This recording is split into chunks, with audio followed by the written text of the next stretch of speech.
You don't hear them coming. That's the first thing you need to understand. There is no growl, no snap of a branch, no warning call from the canopy above. Just silence.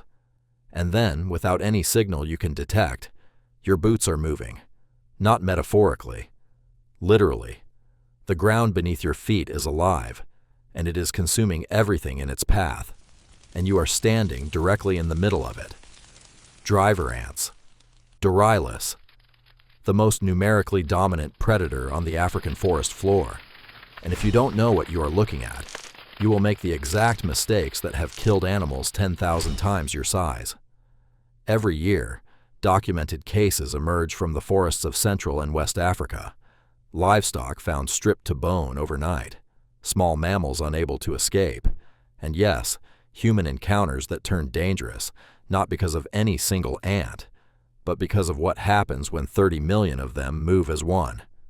Most people, when they think of dangerous insects, think of venom.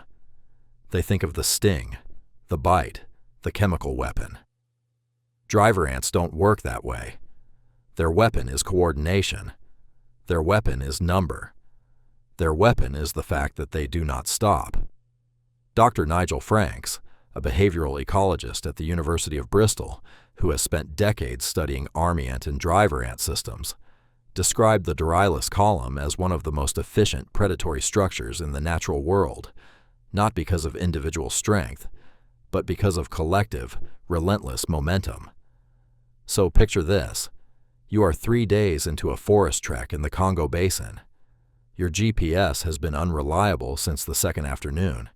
The canopy is dense enough that you haven't seen open sky in 6 hours. You are not panicking, not yet, because you are moving, and movement feels like progress. You stop to check your compass at a fallen log. You set your pack down, and then you feel it. A faint prickling along your left ankle. You look down. The ground near the log is not brown. It is black, and it is moving.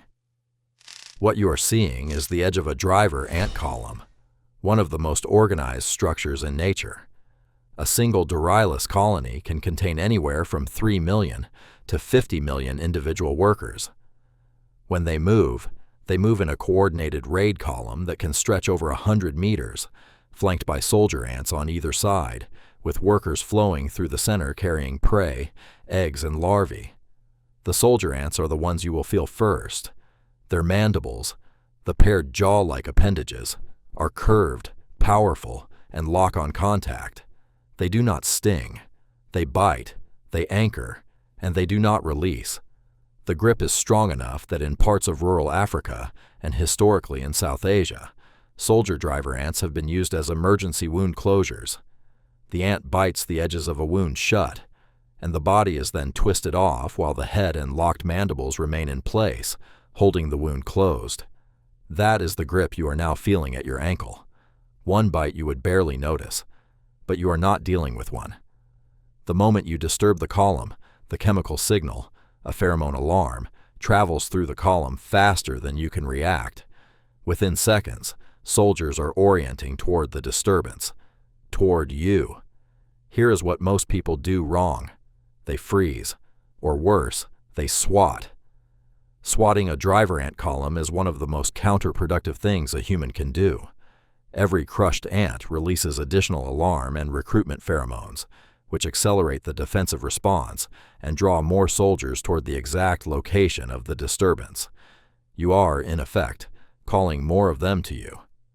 Dr. Mark Moffat, a wildlife biologist and National Geographic explorer who has conducted extensive fieldwork with Army ant species, documented in his research how large mammals, including primates, caught in a driver ant column almost universally make the same initial error. They attempt to stand still or brush the ants off in place, which only prolongs contact and escalates the chemical signaling. The correct action is the opposite of your instinct. You move. You move immediately. You move perpendicular to the direction of the column, not through it, not backward into it, but sideways, off the path of march. Driver ant columns move in a specific direction. They have a front and a rear. If you move to the side, you step out of the column's path. If you move forward or backward along the column's axis, you remain inside it. But there is a problem. You cannot always see the full column.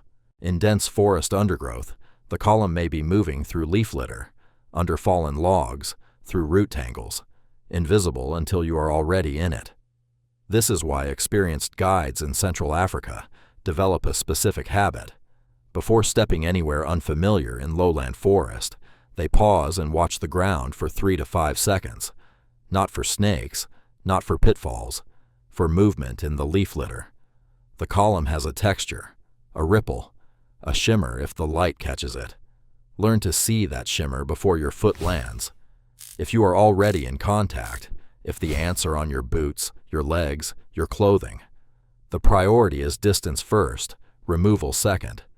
Run or walk fast enough to clear the column's width, then strip off any clothing the ants have accessed. Driver ants will follow the scent and warmth up a pant leg. Getting distance and then removing the clothing is more effective than trying to brush them off while still inside or adjacent to the column. Water is a partial deterrent. If you have a water source nearby, immersion can slow and disrupt the ants, but it is not a reliable escape mechanism in the forest interior, where you are unlikely to find deep-standing water quickly. Fire works, but you are not going to light a fire in a moving emergency. The more practical tools are speed and direction. Move perpendicular, gain distance, remove clothing, assess. Now here's the question that most survival guides don't ask. What if you can't move? What if you are injured, or your pack has become infested before you realized what was happening? Or you have made camp unknowingly on or near a raid path? Driver ant colonies are not stationary. Unlike many ant species, Dorylus colonies have no fixed nest. They are nomadic. They establish temporary bivouacs, clusters of living ants interlocked together to form a living structure, which house the queen and larvae, and they move these bivouacs regularly. A raid path that crosses your campsite tonight may be gone by morning, or it may continue and expand. The key survival principle: never camp in lowland Central African forest without a full ground-level inspection of a 10-meter radius around your sleeping area. Check for column entry trails, the thin, fast-moving lines of workers that precede a full raid. If you find even a minor trail, move your camp. This is not an abundance of caution. This is the documented behavior of every experienced forest guide who operates in driver ant territory. José Manuel Gómez Durán, an entomologist who has studied Dorylus wilverthi in the Congo Basin, noted that the colony's nomadic raiding behavior makes them fundamentally unpredictable in terms of timing. A site that was safe at dusk can be in the path of a full column raid by midnight. There is one more thing you need to know. Driver ants do not specifically target humans. You are not prey to them in any meaningful biological sense. You are an obstacle, a disturbance, a thing that is in the path of what they are doing. The danger is not that they hunt you. The danger is that they are thorough, they are fast, and they do not reassess. A healthy adult human who is mobile and aware can almost always exit a driver ant column before serious harm occurs. The documented cases of severe injury involve people who are immobile, sleeping, incapacitated, very young or very old, and who cannot clear the column before it moves over them. Your protection is your awareness and your ability to move, which brings you back to where you started. Standing at a fallen log, pack on the ground, left ankle on fire. You know now not to swat, not to freeze, not to reach for the pack first. You move perpendicular, immediately, off the column's axis. You gain 10 meters. You assess what reached you, remove what needs to come off, and you do not go back for the pack until the column has passed, or you have identified a safe approach angle. And then, only then, you take a breath. Because the ground was moving and you knew what it was, and you moved the right way. That knowledge, right there, is the exact thing that separates a dangerous encounter from a fatal one. You walked into the most numerically dominant predator on the African forest floor, and you walked back out,